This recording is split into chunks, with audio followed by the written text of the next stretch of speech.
The night was cold, wet, and cruelly quiet when Emily sat alone on her front porch, her trembling hands clutching the phone that had just slipped from her grasp.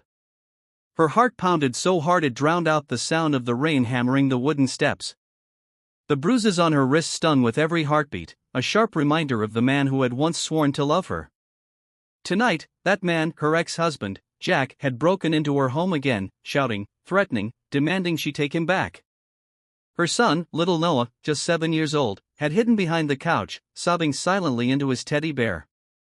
And when Jack finally stormed off into the darkness, promising he'd return, Emily did the only thing she could. She reached for her phone, desperate for help.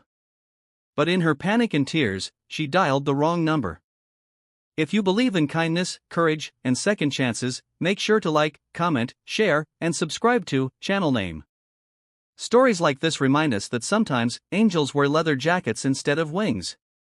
Emily's finger hovered over the phone screen, her breathing shallow as she realized she hadn't called the local police. She'd accidentally dialed a number she didn't recognize, one she thought was a helpline she'd seen online weeks ago. A gruff, deep voice had answered, something about Iron Hearts MC, but before she could correct her mistake, her emotions spilled out, her trembling voice, her sobs, her story.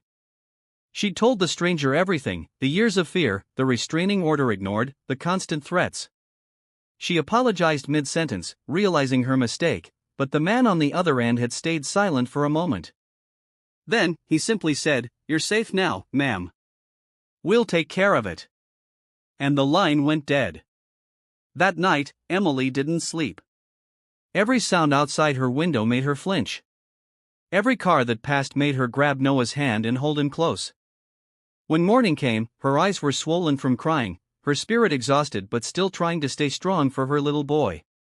She made him breakfast, forcing a smile while he played with his cereal, his innocence a fragile shield against the world's cruelty. She thought maybe she'd imagined the phone call, that nothing would come of it. But just as she was cleaning up the dishes, she heard it, a low rumble that started distant, like thunder over the hills, then grew louder. The windows began to shake. The sound became a roar that swallowed the morning quiet. Emily's heart stopped. She rushed to the window, confused and afraid. And then she saw them. One by one, motorcycles began pulling up along her street, sleek, shining machines that glistened under the morning sun. The men who rode them wore leather vests with a patch that read Iron Hearts Motorcycle Club. Their engines idled like growling beasts, and when the last bike stopped, there were at least 100 of them. 100 bikers, standing silently, waiting, their faces serious but not cruel. Emily ran outside, clutching Noah to her chest. The leader, a tall man with steel-gray hair and kind but hard eyes, stepped forward. "Ma'am," he said quietly, removing his helmet. "I'm Reaper. You called us last night." Her voice trembled. I didn't mean to." He raised a hand gently, stopping her. "Doesn't matter. You needed help. And no woman should have to face what you did alone." Before she could respond, a familiar truck screeched around the corner. Her heart froze as Jack jumped out, rage twisting his face when he saw the line of bikes blocking his path. He yelled something she couldn't even hear, his voice drowned by the growl of 100 engines starting up in unison. The air shook. Reaper didn't say a word. He just nodded once toward his men. They formed a wall between Emily and her ex, their jackets forming a sea of iron and leather. Jack tried to push forward, shouting threats, but the bikers stood unmoving, their presence a force of nature. And when Jack realized he was outnumbered and outmatched, his arrogance cracked.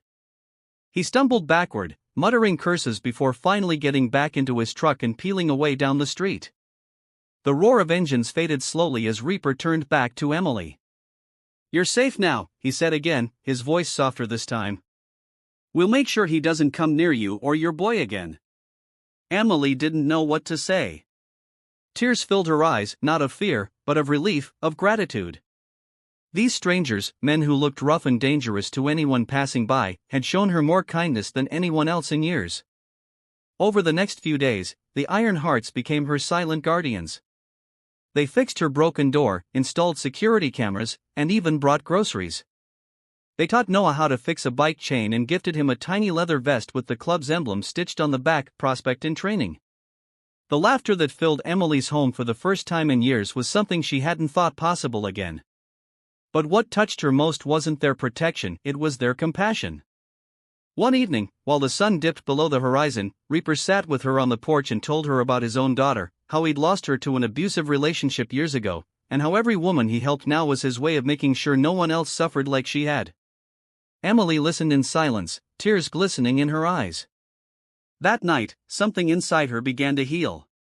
She realized that strength didn't always mean fighting alone, sometimes it meant accepting help, believing that there were still good people in the world, even if they came roaring in on motorcycles instead of wearing badges or suits. Months passed, and Emily's life changed completely. Jack never came back.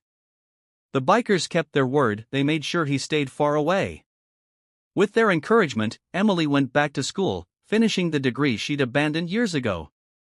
She started working at a community center, helping other single moms rebuild their lives.